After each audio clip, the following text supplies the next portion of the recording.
그 정도 될 것 같다라는 추측인 거죠. 쉽게 말하면 파라나 이제 장애를 얻게 되고 평생을 살아야 되는데, 장애를 얻고 평생을 살아야 되는데 그 사람한테 이제 1,000만 원 정도 주고 떨어져라 이겁니다. 1,000만 원이 결코 큰 돈이 아니에요. 이렇게 따지고 본다면. 그리고 그 과정에서 그때 국방병원 관계자들이 했던 이야기, 그리고 군대 관련 사람들이 이야기했던 이야기들이 너무나 충격적인 거예요. 너무나 충격적인 거. 그러니까 언론에 말하지 말라라. 이 말. 이 말. 그러면서 이제 책임의 피가 들어가죠. 간호장교는 군의관에게, 군의관은 간호장교에게 각각의 또 책임 소재를 나누는 거죠. 이런 세태들. 사실 그런데 저도 군대 제가 공사군번인데, 그러니까 03년 대학 가서 1학년 마치고 2학년 때 군대를 갔어요. 공사군번인데 저도 이제 몸이 안 좋아서, 저는 이제 사실상 몸이 안 좋아서 잘 사는 건 아니지만 밖에서 휴가를 얻어서 밖에서 민간 병원에서 이제 조사를 했어요. 좀 이제 몸이 안 좋아서 MRI까지 찍고 뭐 이런 걸 했었어요. 그러니까 저 같은 경우는 케이스가 좋았던 거죠. 운이 좋았던 거죠. 그런데 국방병원을 이용하는 사람들이 대다수 누구냐? 그러니까 가정적으로 어떤 정도 경제적 협력이 있으면 대부분 민간 치료를 받으려고 해요. 의심이 되니까 민간 치료를 받으려고 하거든요. 근데 국방병원을 이용하는, 그러니까 대부분 좀 힘든 사람들. 그러니까 왜냐하면 수술 같은 거 하는데 좀 미덥지 못한 부분이 있어요. 그렇게 의심이 되는 부분이 있어요. 그래서 될 수 있으면 우리 그 군대용으로 하면 싸제병원에서 하고 싶어 해요. 근데 지금 이 당한 친구도 보면은 어렸을 때 아버지를 여의고 어머니 밑에서 자라면서 형편이 여의치 않아서 공고를 나갔고, 그래서 기술을 배워서 어머니 함께 일하고 싶다 해서 구미라는 도시에서 있는 전자업체 관련 공장에서 함께 일했던 걸로 보여요. 그래서 아버지 역할을, 그러니까 어떤 집안의 가장 역할을 같이 했던 친구 같아요. 그러니까 목이 아프고 어디 아파도 쉽게 말하면 싸제병원에 가서 치료를 받으려고 하지는 못하고 그 군대병원에 가서 군대병원에서 치료를 받고 나오려고 했던 것 같아요. 그런데 이 꼴이 된 거야. 반면에 그럼 이제 우리 또 이야기할 수 있는 게 또 대비죠. 우병우 수석 아들, 거의 일주일에 한 번씩, 거의 일주일에 한 번씩 휴가를 나왔고, 그나마 이제 근무 열쇠를 따져보니까 틈틈이 비어있는 날이 많았었죠. 틈틈이 비어있는 날 많았었죠.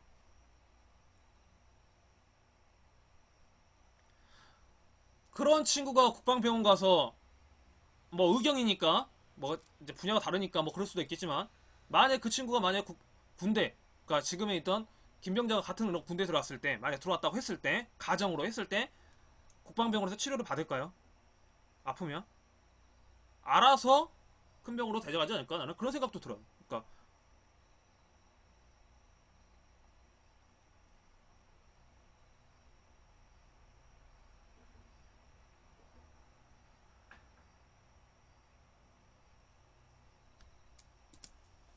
물론 군 유관 선출과 뭐 이런 관련돼서 인력 부족, 그럴 수밖에 없죠. 전문가를 그렇게 그때그때 공급할 수는 없는 거니까. 그리고 의과라는 분야가 단순히 1, 2년 공부해서 1, 2년 공부해갖고 뭐 자격증을 땄다고 해서 그 사람을 의사라고 할 수 있느냐? 아니거든요. 실제적으로 진료하는 그 훈련이 필요하거든요. 수련이 필요한 거거든요. 단순히 머리로만 하는 것이 의사는 아니니까.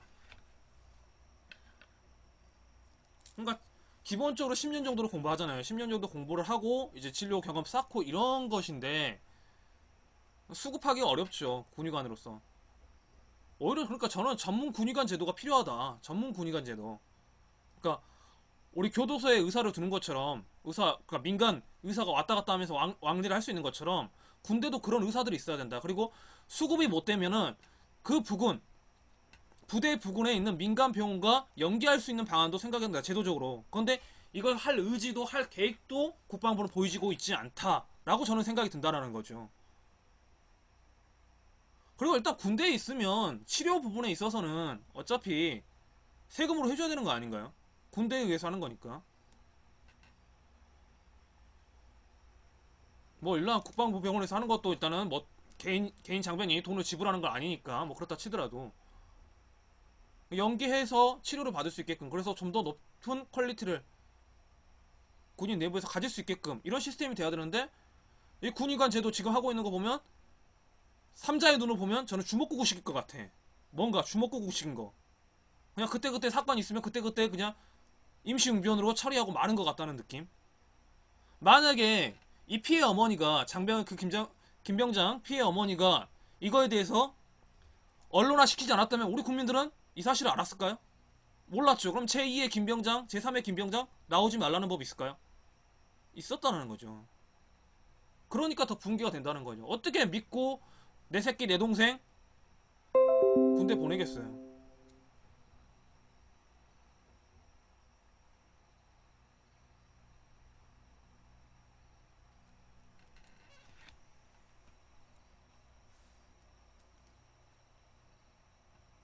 정말로 정말로 이거는 정말 문제가 있어요.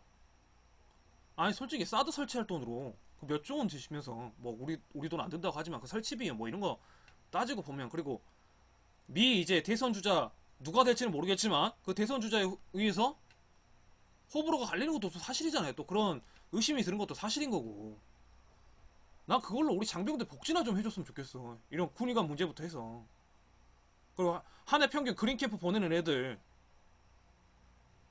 뭐 보육원도 아니고 군대가 무슨 보육원이야 뭐야. 개인 침상 넣고 개인 침상 넣고 일과 시간 후에는 철저하게 개인 생활하면서 좀 편안하게 진짜 휴식하는 것처럼, 쉬는 것도 쉬는 것처럼 해야지. 그게 맞지 않을까요? 외국 군대처럼 돈이 없는 건 아닌 것 같아. 그 어마어마한 무기 사들일 돈 있으면 2014년까지 대한민국이 무기 수입국 1위예요. 1위.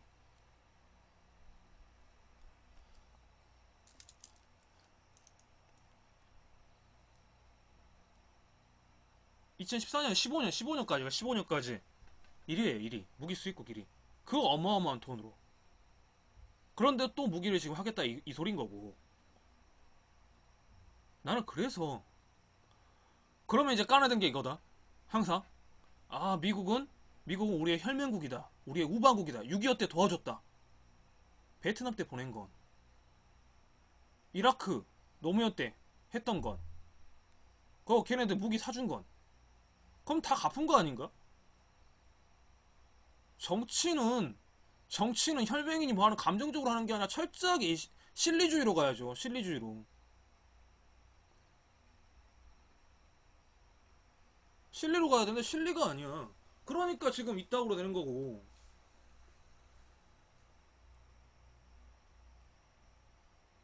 모르겠습니다. 지금 무슨 생각을 갖고 하고 있는 건지 솔직히 모르겠어요. 솔직히 모르겠어. 한쪽에서 장병이 에탄올 주사 맞고 저러고 있고, 에탄올. 아 진짜 이건 진짜 의료 사고 중에서 가장 초보적인 사고입니다. 가장 초보적인 사고. 물론 간호장교에 의해서 실수가 있지만 군의관이 그 판별을 해야 되는 의무가 있는 거고.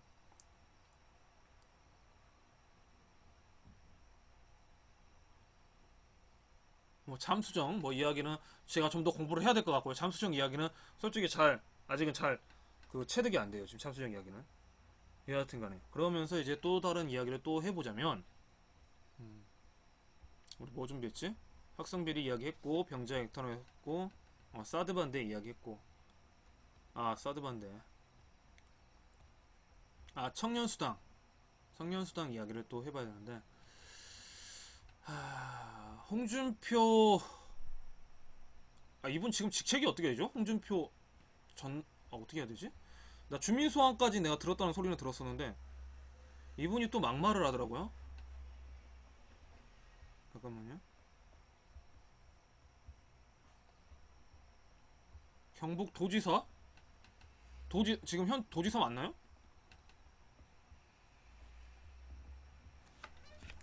이분은 정말 잊을만 하면 한 번씩.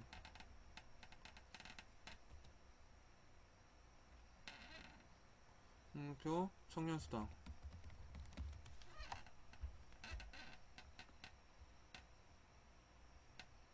경남지사 맞네요. 경남지사로 하는 게 맞겠구나.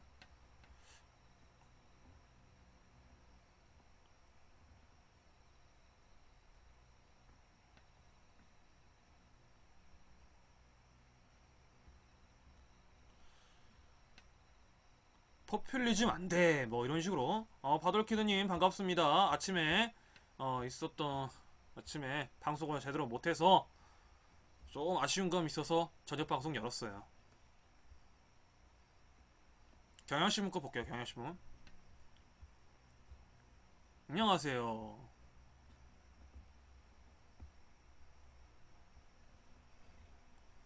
네. 읽으면 재미없고. 예, 지금 병원에 입원하셨어요. 더위 때문에 아침에 나 진짜 놀랬다니까요. 주저앉으셨다고 해가지고 회사 나갔다가 주저앉으셨다고 해가지고 주저앉으셨다고 해갖고 이제 바로 가서 입원 수속 밟고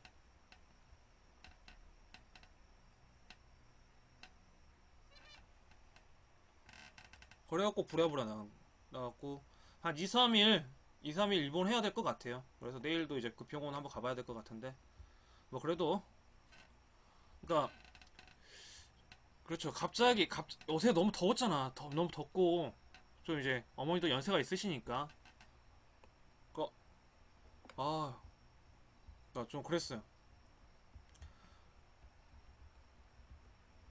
응. 정말 놀랬어. 그리고 내가 그런 적이 없었네. 그러니까 오늘 그래서 너무 미안하더라고. 여러분들한테 너무 미안한 마음이 있어가지고 그렇게 되면 이제 너무 프로답지 못하니까 그래서 방송을 열었어요. 17일이죠. 17일날 박근혜 대통령이 청와대에서 시도지사 오찬 간담회를 했대요. 이때 이제 시도지사니까 시장인 박원순 서울시장도 참석을 했겠죠. 그래서 그 전에 이제 박원순 서울시장이 청년 수당과 관련돼서 대통령 면담을 하자. 이러니까 정부 측에서 복지부와 상의해라. 그리고 사실상 거절을 하니까 이 기회를 빌려서 박원순 서울시장이 이 이야기를 꺼낸 거죠. 그러니까 박 대통령이 침묵했다. 침묵했다. 그러면서 이런 이야기를 했어요. 우리나라가 세계가 놀라는 발전을 이룰 수 있었던 것은 중앙과 지방을 넘어 온 국민이 단합했기 때문이다. 전혀 다른 이야기를 하고 계시는 거죠. 또 그러니까 쉽게 말하면 누가 대화를 거면 그 대화를 맞받아치고 이렇게 왔다 갔다 해주는 게 대화인데 이분은 자기가 생각한 말만 해. 항상 자기가 생각할 말만. 다른 사람 말이 안 들리는 것 같아.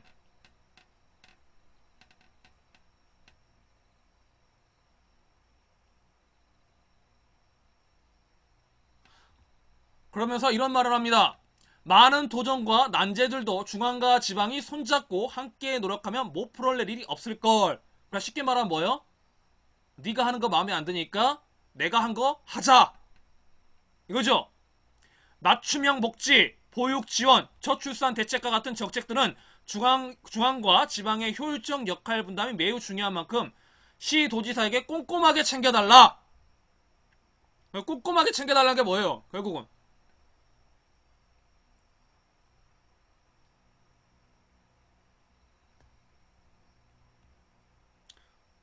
이 꼼꼼하게 어떻게 챙겨야 될까? 우리가 하는 거 꼼꼼하게 봐달라. 이건가? 간다면은 필요 없고요. 박 시장은 청년수당은 중앙정부와 충돌하는 게 아니라 보완적 정책이라며 그런데도 19일 꼼꼼하게 보고하라. 맞아요. 그런 것 같아. 꼼꼼하게 보고하라. 19일 대법원에 제소해야 될 상황이다. 협의를 좀 더 해서라도 이런 일이 없었으면 좋겠다고 했지만 박 대통령은 답하지 않았다. 왜? 꼼꼼하게 준비가 안 돼 있어 원고가. 결국 그래서 박 대통령이 답하지 않고 누가 답했냐? 이석준 국무조절실장이 아랫사람 시킨 거죠. 이 사람이 답합니다. 정부에서 취업 성공 패키지 개편안을 추진하고 있으니 그걸 활용하면 될걸. 그렇죠. 개인 생각하지 말고 정부 시다려라.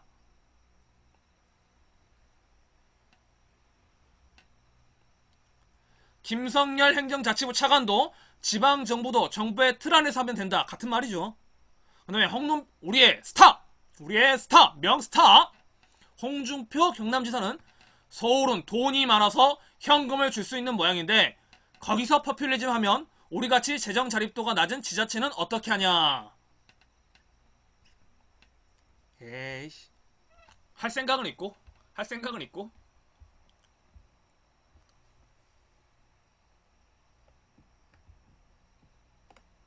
포퓰리즘이라고 하죠. 포퓰리즘. 포퓰리즘. 쉽게 말하면 선전선동 하고 있다 이 말이죠. 정치적 선전선동에서 네 표밭이 하면서 하고 있다 이런 말은 은근슬쩍 비꼬는 말이죠. 따지고. 근데 취업성공 패키지의 문제점이 뭐냐면 진입장벽이 굉장히 높아요. 진입장벽이 굉장히 높고 일단은 그리고 최대 60만 원이기 때문에 수당이 사실상 효율적으로 쓰일 데가 없어요. 학원비 기본적으로요. 단가 수업 받는데 50만 원이에요. 단가 수업 그 공무원 취업 단가 수업 하나 받는 데가 한 과목 공부하는 데가 그 종합 과목 이렇게 하는 데가 2개월 과정에서 50만 원에서 60만 원이에요. 다섯 과목 공부하는데 그럼 이제 학원비도 안 돼요. 그러니까 그리고 취업 선고 패키지는 단계별 설정을 많이 해서 뭐 제약이 많아요. 교통비 뭐 이런 정도만 사용할 수 있는 식으로 제약이 많아요.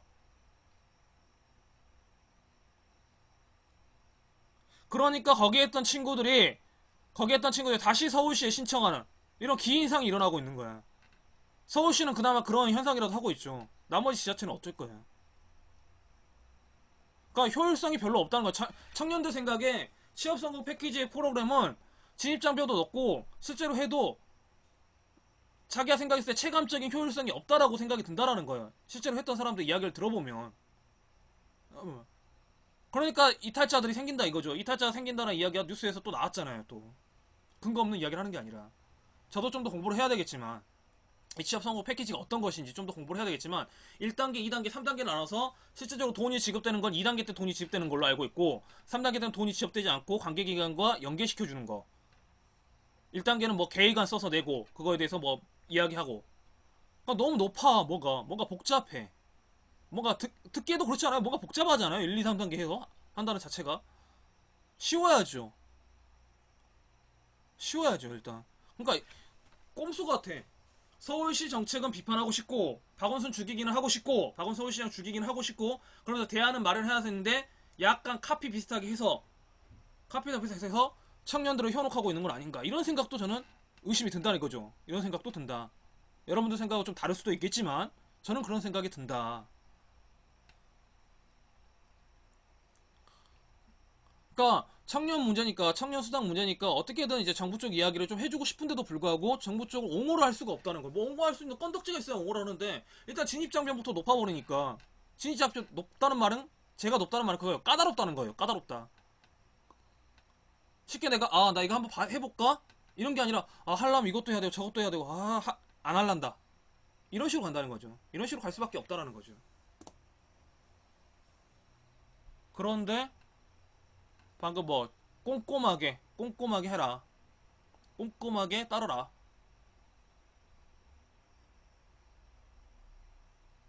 어떻게 받아들여야 되지? 어떻게? 아니 그리고 대빵이 왔으면 대빵이 있으니까 그때 좀 이야기를 해야 되는 거야. 소통이 안 된다는 게 나는 결국 이 문제인 것 같아. 그러니까 아니 소통이 안 된다는 게 만찬이라는 게 뭐예요? 그냥 밥 먹는 자리가 아니잖아요. 그 자리는 우리가 그냥 일반 식대 야 우리 언제 저녁 한번 먹자 이런 자리가 아니잖아요. 술 한번 먹자 이런 게 아니잖아요. 그렇잖아요. 당신 건강하십니다. 건강해서 혈색이 좋네요. 이렇게 건강하게 안부를 물어보는 그런 자리 아니잖아요. 만나서 얼굴 한번 보고 이런 현안이 있다 하면서 이거에 대해서 조금은 공론화 시키고 대통령도 이것에 대해서 관심을 가져달라 이런 거잖아요. 이런 자리 아니에요? 만찬이라는 게 결국은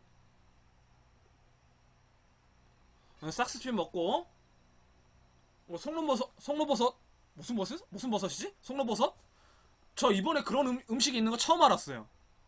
그러니까 괜히 도지사도 불러서 그러니까 나는 이 도지사 불러서 만찬에 한 게 15일 광복절 이후에 17일날 지금 잡은 거잖아요. 이 일정에 저는 그거 같아. 일종의 소통 이미지 이걸 강조하고 싶었던 것 같아.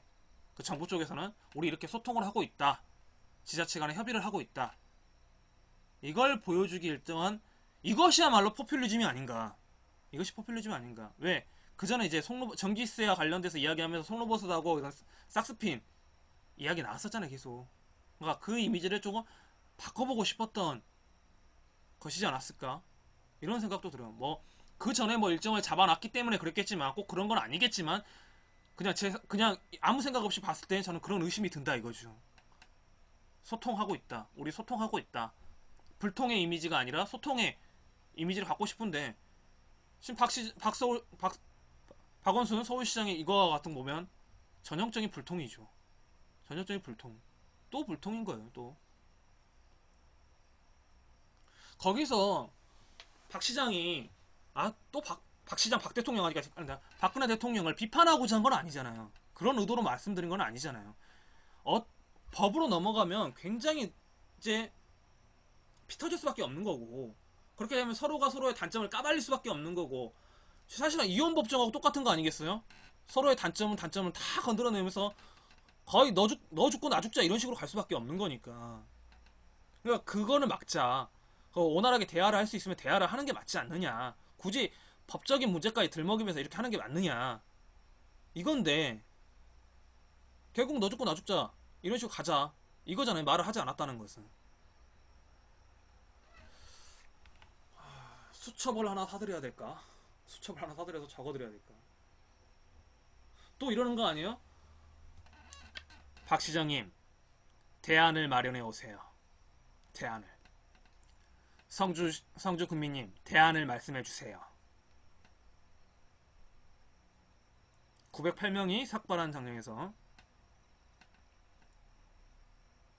대안은 대화죠. 대화는 대화. 대화인데 박원순 서울시장이 청년수당 그걸 만들기 위한 플랫폼을 짜기 위해서 그 서울시의 일방적인 정책이 아니라 청년들에 대한 그 담론을 엄청나게 했어요. 그리고 관계 부처기관의 상의도 많이 했고 그 문건이 공개됐어요. 아니 설마요. 설마요. 그래서 그 플랫폼 쉽게 말하면 TF를 짜는데 2년이 걸렸어요. 2년이 걸려서 50만원 지급까지 2년이 걸린 정책이거든요. 그만큼 얼마나 설왕설래를 하고 협의를 했겠어요. 그러니까 이게 단순 정책이 아니다. 혼자만의 강력한 리더십에 의해서 만들어진 정책이 아니거든요. 이게 어떻게 보면 민주주의의 어떤 표본적인 정책 연구 사례로도 저는 그러니까 정치학을 공부하는 사람들이 꼭 봐야 되는 어떤 플랫폼이 만들어졌다. 교과서가 만들어졌다라고 봐요. 민주주의의 정책을 이렇게 만들어져야 되구나 하는 사례가 만들어졌다고 저는 생각이 드는데 저는 정부가 그럼 이것을 벤치마킹해서 전국화 시킬 것을 생각이 하는데 이건 아니다. 그러면서 우리가 이거 만들었으니까 지자체는 이걸 따르라 하는 것은 기본적으로 풀뿌리 정치 조직을 무시하는 거죠. 자, 여기서 이제 넘어가서 제가 개헌 이야기 해드릴게요. 개헌이 이제 개헌하면 자, 개헌을 하시겠습니까? 하면 헌법이 87년 6월 항쟁 이후에 고쳐져서 9번 고쳐진 거예요. 현재까지 9번 고쳐졌고 이제 10번째 고쳐지는 단계에 온 건데 이제 다 개헌을 하자는 전제는 여야당 막론하고 동의를 합니다. 그 다음에 이제 문제가 뭐냐면 방법론의 차이에서 여야당의 입장이 갈라져요. 먼저 여당 분권형을 이야기합니다. 분권형. 그리고 야당은 이제 대통령 사임 4년 대통령 4년 연임제를 이야기합니다. 이 말 어서 혹시 들어보신 적 있으세요? 분권형 제도와 이거 연임제. 이 대통령 4년 연임제는 노무현 정부 때도 이야기가 나왔던 거예요. 그때 그리고 연임제와 중임제를 가지고 싸웠던 이야기거든요. 혹시 이거 이야기 들어보셨어요? 말 어렵죠? 굉장히 어렵죠?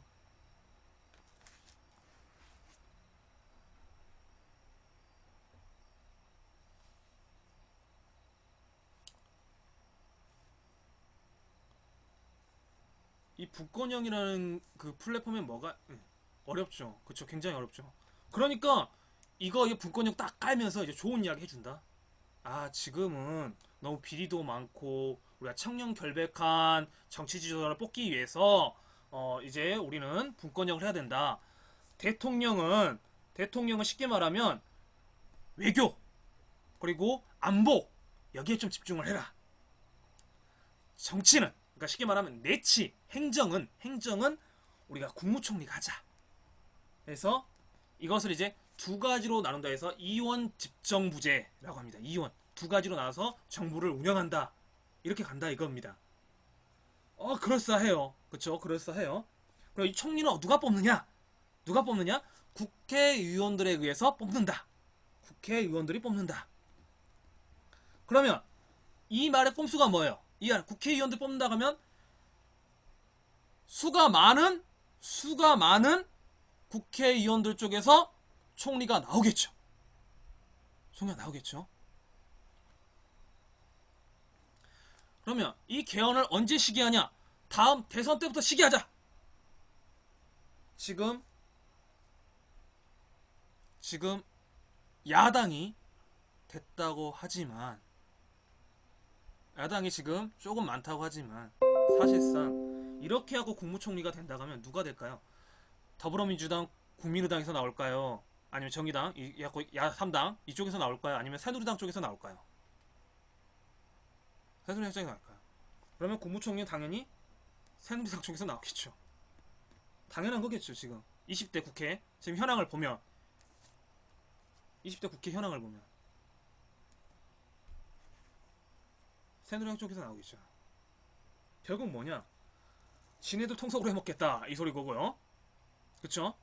그러면서 이제 또 플랫폼을 이제 서울대 교수들이 이런 플랫폼으로 가면 좋겠다 하면서 이제 넌지시 밑밥을 깔아주는 이야기겠어요. 우리나라 헌법, 우리나라 재판소, 사법부는요 굉장히 강하다. 대법원과 헌법이 다 역할이 너무 강하다. 너무 강하기 때문에 헌재와 헌법재판소와 대법원은 조화가 필요하다. 이런 이야기 합니다. 아, 조화. 조화라는 말 왠지 좋아. 왠지 좋아. 결국 무슨 말이에요? 이 헌법재판소가 왜 생겼냐면요. 다시 말하면 대법원은 우리가 상급심이잖아요. 그러니까 일단 아래 하급심하고 두 번째 상고심, 고등법원이죠. 고등법원에서 하고, 그 다음에 대법원에서 재판을 하는 게 아니라 법률심이에요. 그러니까 사실상 2심을 하고 20분 하고 지방법원에서 하고 그 다음에 고등법원에서 하고 마지막 고등법원에서 안 됐을 때 이 법률이 맞게 해석이 됐느냐 해서 대법원에서 하는 겁니다. 그런데 이 법률심이 과연 헌법적으로 맞느냐 물어봤을 때 필요한 게 헌법재판소예요. 그리고 국민의 권리 인권에 대해서 헌법과 맞느냐 할 때 국민 권익과 관련된 걸 재판하는 게 또 헌법재판소예요. 사실상 그러니까 이 둘은 조화를 시킬 수 있는 것이 아니라 서로 견제 감시를 할 수 있는 시스템인 겁니다. 견제 감시를 할 수 있는 시스템. 이 시스템으로 헌법재판소가 만들어지고 대법원이 있는 거예요. 그런데 이걸 조화를 시키겠다는 건 말은 무슨 말이에요? 법원 체계를 하나로 통일시키겠다는 거죠. 결국은 이것도 어떻게 한다? 이것도 어떻게? 쉽게 말하면 행정부와 법원을 합계했던 옛날에 규문주의, 사또재판으로 가겠다는 소리예요. 극단적으로 말하면. 그러니까 옛날에 사또가 행정도 하고 재판도 했잖아요. 그거하고 똑같이 간다는 소리예요. 그렇게 갈 수도 있다는 거예요. 그 다음에 또 뭐를 이야기하냐? 이것도 그럴싸합니다. 우리 행정부를 감시하는 기관 중에요, 감사원이 있어요. 지금 감사원이 행정부를 감시합니다. 행정부의 어떤 뭐 집행이나 이런 것을 매번, 그러니까 매년 감사 계절이라 해갖고 하잖아요. 국회도 비리가 많다. 감사원이 국회도 감사하게 해야 된다. 예. 그러면 사람들, 국회 비리 많지, 그리고 말 많지, 국회도 감사할 거 필요해.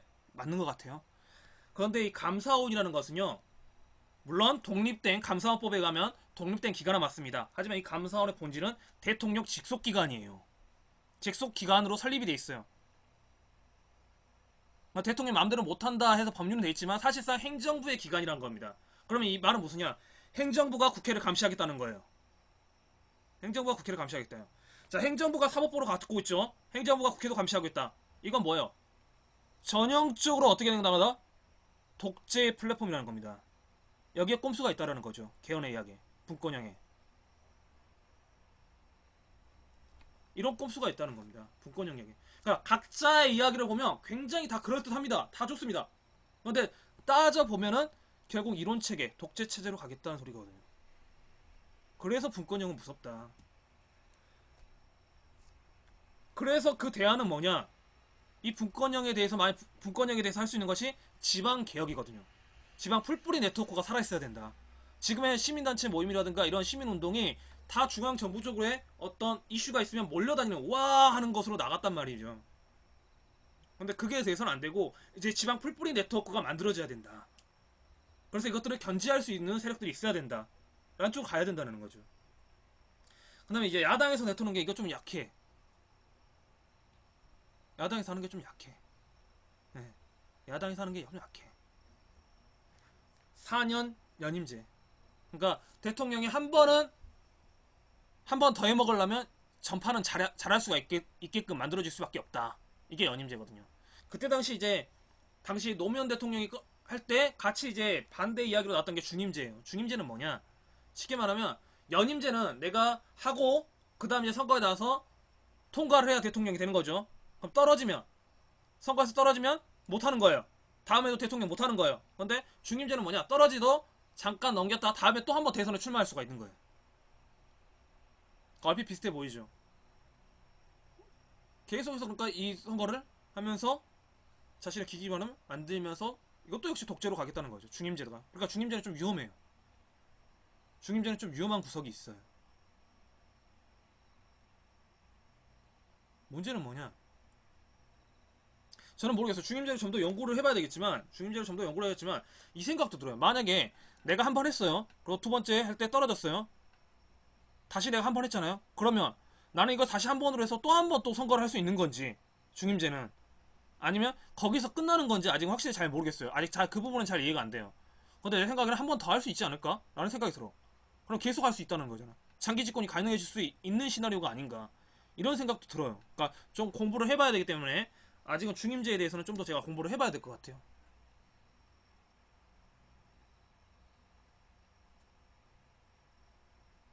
그래서 중임제를 내세운 것도 위험하다. 그러니까 일단은 그러니까 헌법에 대해서 이렇게 이야기가 나오고 있다라는 것이 제가 생각이 들어요. 그러니까 개헌 이번에 대선 때 반드시 개헌반은 붑니다. 개헌반은 불 때 지금의 정부 여당 쪽 새누리당 쪽은 네, 그렇죠. 연임제랑 중임제가 어렵죠. 근데 연임제는 제가 확실하게 알고 있는 게 그거예요. 한 번 한 다음에 심판을 그 대선을 선해서 다음번에 할 때 떨어지면 이제 대통령 못 하는 거예요. 근데 중임제는 떨어져도 다음번에 한 번 더 선거를 할 수 있는데 문제는 뭐냐? 그 선거를 한 것이 문제가 아니라 다음에 이것이 다시 1차가 돼서 또 이제 선거를 할 수 있는 건지 이것에 이제 좀 헷갈리는 부분이 있어요. 그래서 연임제와 중임제 다시 한번 좀 정기를 제가 좀 해봐야 될 것 같아요. 그러면 이제 중임제는 말 그대로 진짜 장기 독재가 가능하거든요.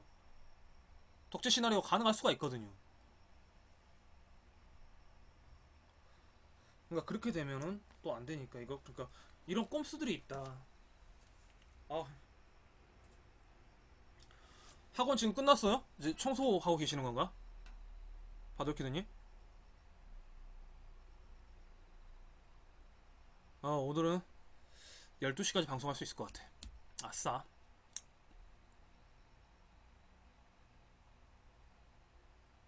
지금 끝났고 집에 가시는 중? 아니면 오늘도 체육관? 어제 오너가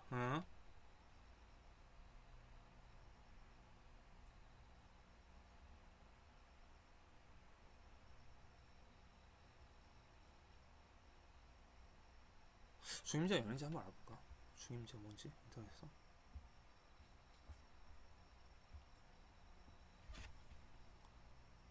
다른 분들하고 신나게 달리셨나봐요. 그래서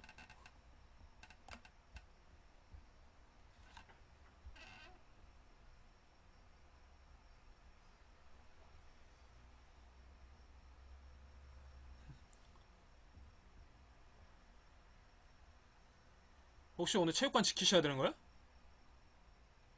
아, 그래서 지금 집에 가시는 중? 일찍 끝나서? 가실 때까지 제가 교통방송 해드릴게요. 오늘은 12시까지. 12시 안에는 들어가시죠?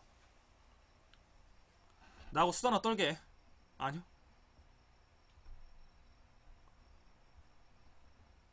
오늘 12시까지 정말로. 12시까지. 같이 수다나 떨면서 가게. 나도, 나도 오늘은 좀 하고. 내일 방송하면 되니까. 11시쯤? 그럼 11시까지 하면 되겠다. 11시까지. 안전한 귀갓길을 보장해드리도록 하겠습니다. 도착 11시쯤 도착. 오케이. 야, 이왕 그러면 우리 공부 좀 합시다. 중임제 좀 알아봅시다. 중임제. 너무 어렵다. 대통령 중임제가 뭔지. 중임제 좀 알아보자. 중임제가 뭔지.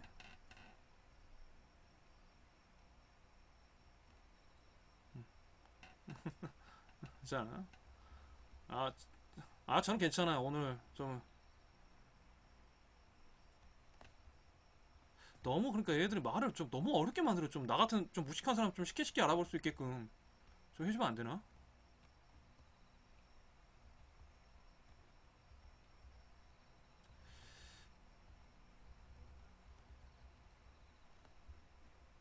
중임제 단점 있네. 대통령 중임제 단점을 써주세요. 우리 또 네이버 지식인이 물어봤습니다. 지식. 어우, 작성자 비공개. 이 답변 딱 좋네요. 답변 내용 많은 도움 됐습니다. 뭐야? 아니구나. 답변.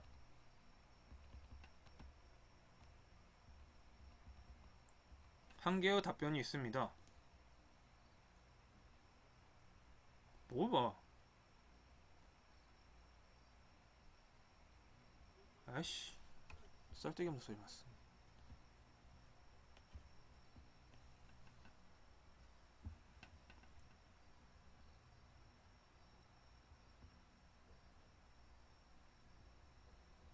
그러니까 나는 그거야. 궁금한 게 중임제라는 게 아까 제가 말씀드린 그런 건지. 아니 뭐 중임제랑 연임제랑 사실상 공약에 가는 건 똑같고.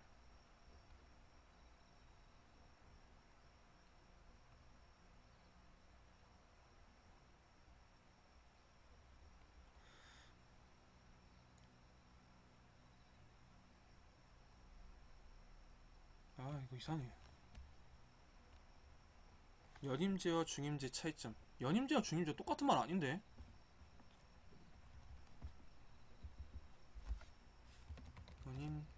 연임제와 중임제.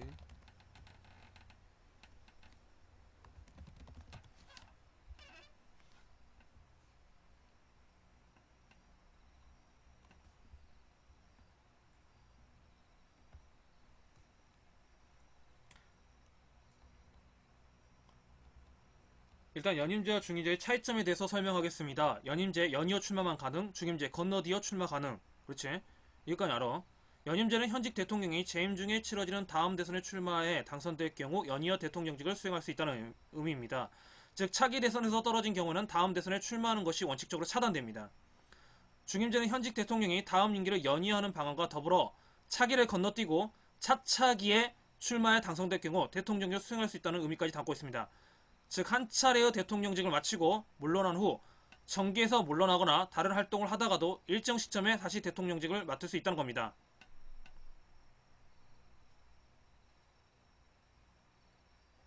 그러면 한 사람이 최대 몇 년 대통령 할 수 있을까요?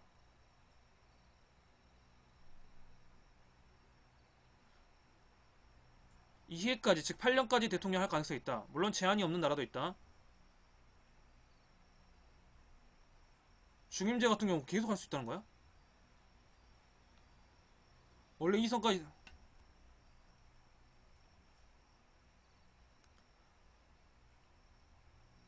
중임제는 법이 정한 한도에서 여러 번 임기를 가질 수 있다. 이거네. 맞네. 그러니까 제 말이 맞네요.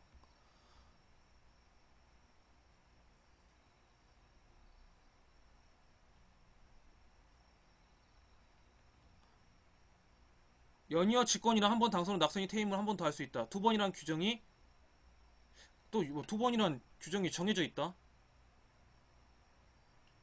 중임제는 과거 우리나라에서 시행된 적이 있다. 그래 그러니까 박정희 대통령이 중임제잖아. 사실상 따지고 보면. 어, 핵생하고 개인회생? 한번 찾아볼게요. 찾아보면 되지. 그러니까 중임제 하겠다는 소리가 결국 독재를 하겠다는 소리잖아요. 맞네. 그러니까 제 생각이 맞네요. 그 법이 정한 한도에서 두 번을 할지 세 번을 할지는 결국 코에 걸면 코걸이, 귀에 걸면 귀걸이 하겠다는 거 아니에요. 회생하고 개인회생.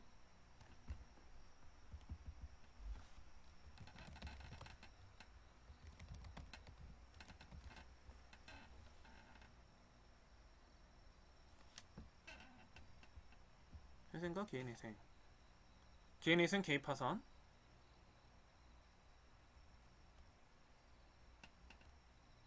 뭐지? 개인회생?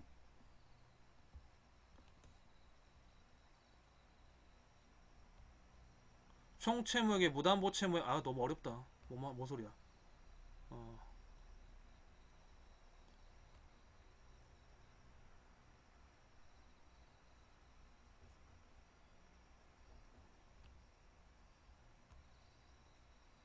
그러니까 쉽게 말하면 개인 희생자들은 재정적으로 어려움으로 인하여 파탄에 직면하고 있는 개인 채무자로서 장래 계속적으로 또는 반복하여 수입을 얻을 가능성이 있는 자에 대하여 채권자 등 이해관계인의 법률관계를 조정함으로써 채무자의 효율적 회생과 채권자 이익을 도모하기 위하여 마련된 절차다.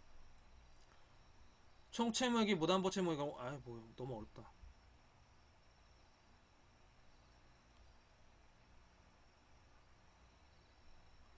개인 회생 절차를 이용할 수 있는 채무자는 일정한 수입이 있는 그러니까 아니고 말이 너무 어렵다. 이거 와닿지가 않는데. 개인 회생제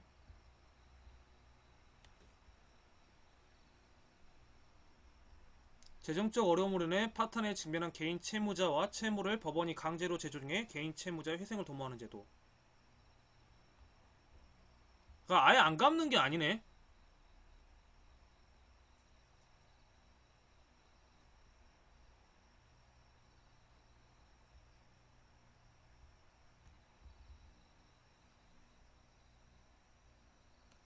그러니까 그러니까 전문용어 투성이라고 회생이라고 따로 나와있진 않아서 잘 모르겠는데 개인 회생은 그거 같아요. 지금 내용 정리해고 보니까 내가 안 갚는 게 아니라 빚이 너무 많으니까 이걸 일시에 내가 갚으려면 내가 살지를 못하잖아요. 그래서 법원이 나의 일정한 생활비를 보장해 주는가 동시에 그 채무자에게 돈을 갚을 수 있게끔 어떤 유예기간도 주고 지금 갚아야 되는 액수를 조금 더 작게 만들어 주거나 뭐 이런 식으로 해서 이 개인이 좀 경제적으로 생활을 할 수 있게끔 만들어주는 일종의 보완 정책 같은 것 같아요. 느낌이. 근데 회생은 뭐지? 회생?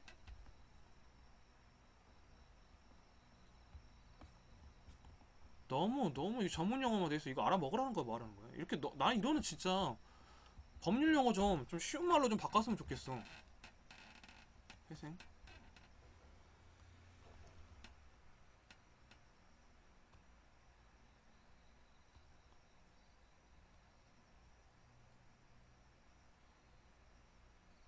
아, 회생이 좀 더 큰 개념인가 봐요. 회생의 종류 내에 개인 회생이 있고 뭐 채무자 회생이 있고 이렇게 종류가 여러 가지로 나누네.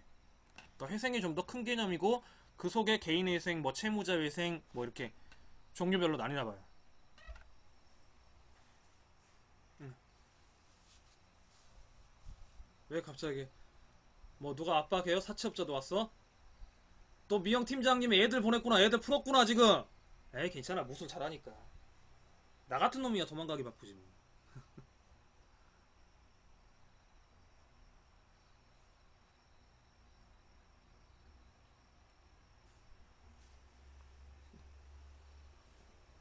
제가 그런 인물은 아니죠.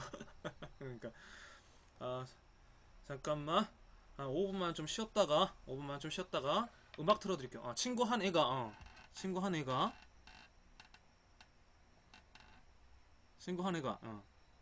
약간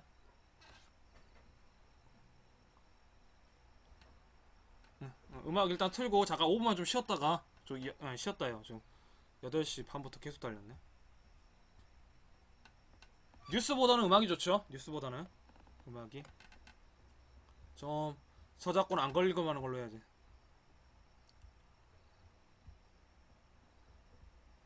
음악 하나 틀고 그렇죠.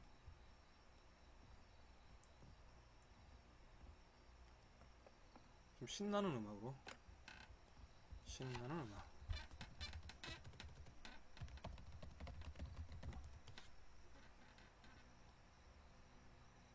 포메이션 신나는 댄스고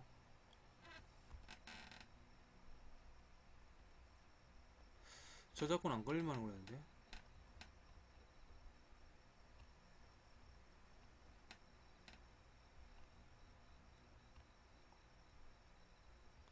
저작권 없네. 저작권 나오네. 저작권 없는 음악. 이거 일단 틀어드릴게. 뭔지 모르겠네. 저작권 있으면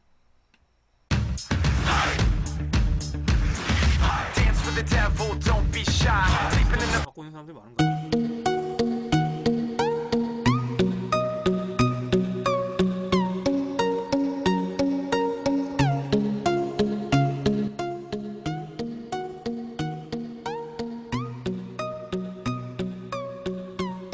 만드서.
시끄럽다.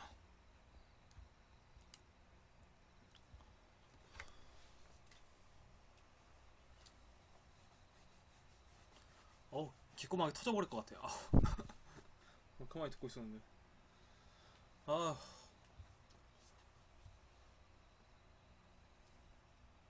나, 제가 클럽을 못 가요. 클럽을 못 가요. 이런 음악 들어버리면 정신이 막 산란해가지고. 몇 번,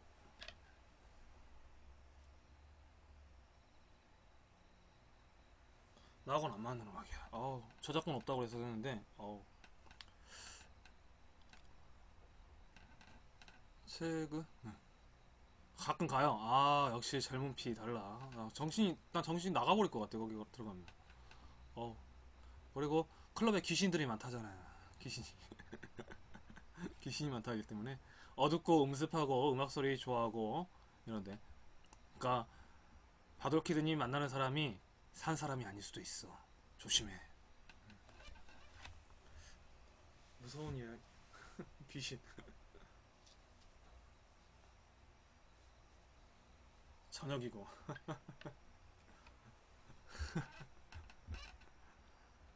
아, 귀신 이야기 나올까? 무서운 거 한번 볼까? 바돌키드님 뭐, 집에 들어가실 때, 어디 골목길 들어가실 수 있으니까, 누군가 쳐다볼 수 있게끔, 제가 귀신 틀어드릴게요. 음,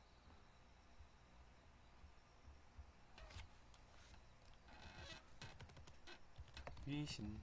동영상? 귀신 동영상 뭐 없나? 오늘 할 이야기는 다 했으니까. 당부하건대 정말 무섭습니다. 너무 길어. 짧은 거 좋아.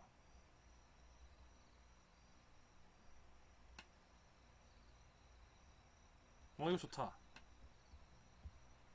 놀라운 귀신들 심령. 이런 거 좋아.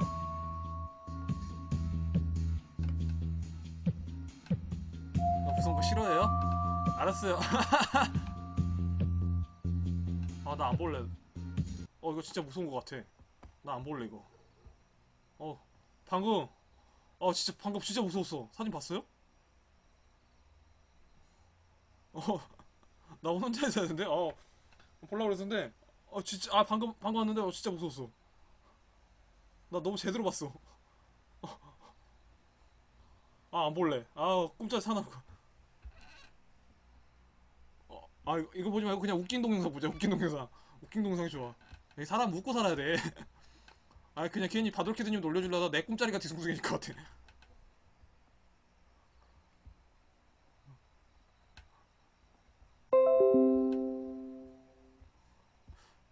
방금, 합성일 듯 한데, 갑자기, 진짜 무서웠어, 지금 방금. 저런 거 합성이겠죠.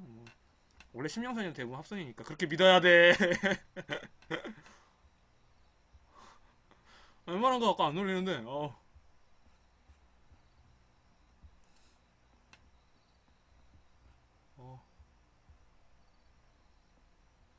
지금 딱 틀었는데 갑자기 소름이 확 돋네. 요즘 중2병보다, 네네.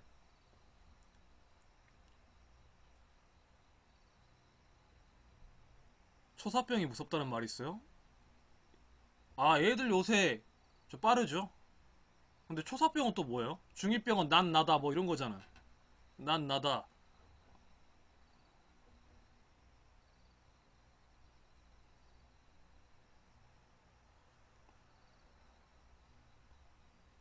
아무도 나를 터치해서는 안 된다, 뭐 이런 건데. 중2병은, 예.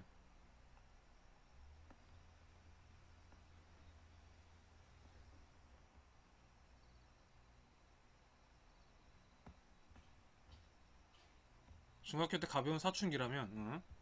중학교 때 가벼운 사춘기라면,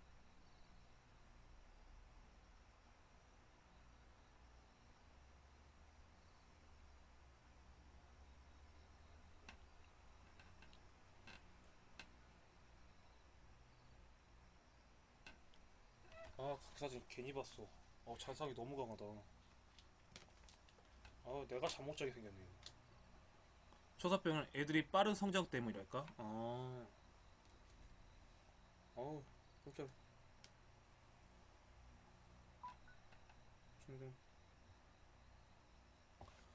안자슈라고 아세요? 일본?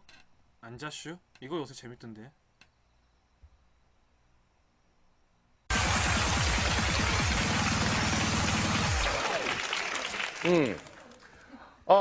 今、まゆみ、君の部屋に着いたよ。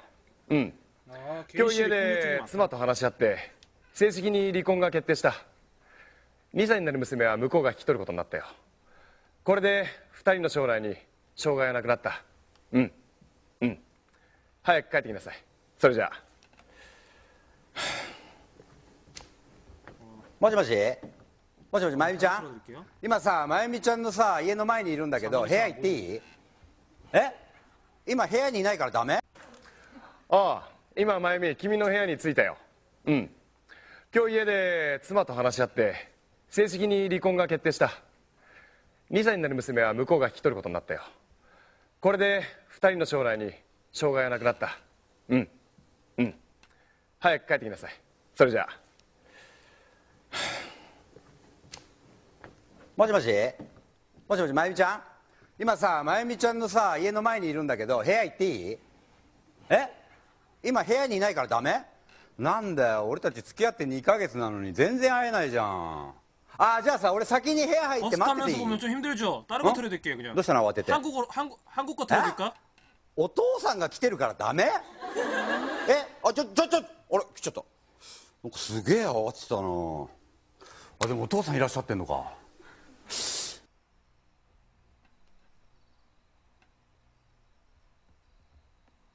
한국 코미디?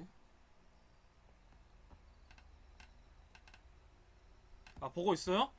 다시 틀어드릴게요, 그러면.